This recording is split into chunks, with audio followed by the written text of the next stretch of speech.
Hi hello నమస్తే welcome to our channel. నేను మీ చార్మి. మరి ఇప్పుడు ఆగస్టు 15న రిలీజ్ కాబోతున్న ఆయ్ మూవీ బన్నీవాసు ఆయన ఈ సినిమాకి సంబంధించి చాలా మటుకి ప్రీ రిలీజ్ ఈవెంట్స్లలో ఆయన మాట్లాడుతూ ఆయన చెప్పుకొచ్చింది ఏంటి అంటే, ఇటు ఈ సినిమాకి సంబంధించి ఆయ్ మూవీలో నార్నే నితిన్, అటు ఎన్టీఆర్ బామ్మర్ది ఆయనైతే నటించడం జరిగింది. మరి ఆయనకి సంబంధించి ప్రజెంట్ ఈ సినిమా ఆగస్ట్ 15న అటు డబుల్ స్మార్ట్ శంకర్ అలాగే ఇటు మిస్టర్ బచ్చన్ ఈ రెండు మూవీస్తో అయితే పోటీ పడుతుంది అనుకోవచ్చు. మరి ఈ ప్రీ రిలీజ్ ఈవెంట్లో ఆయన మాట్లాడుతూ జానీ సినిమాకు ఒక యానిమేటర్గా ఫిలిం ఇండస్ట్రీలోకి వచ్చాను. ఇప్పుడు గీతా ఆర్ట్స్లో నిర్మాత అయ్యాను.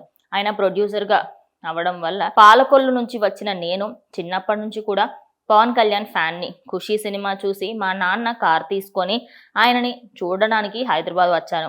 ఇవాళ ఎంత పుణ్యం చేసుకొని ఉంటే ఆయనతో పాటు ఆయన వెనకాల పొలిటికల్ జర్నీలో భాగమవుతాను.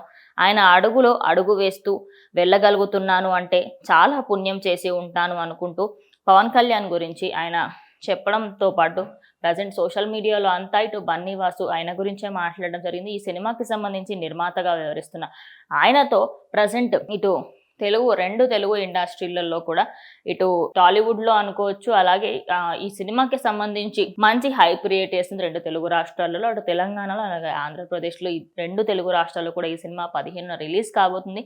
మరి ఈ సినిమాకి సంబంధించి చాలా మంది ఎగ్జైటెడ్గా వెయిట్ చేస్తున్నారు. మరి ఈ 3 సినిమాలలో ఏది హిట్ అవుతుంది ఏంటనేది ఇంకొద్ది రోజుల్లో తెలిసిపోతుంది.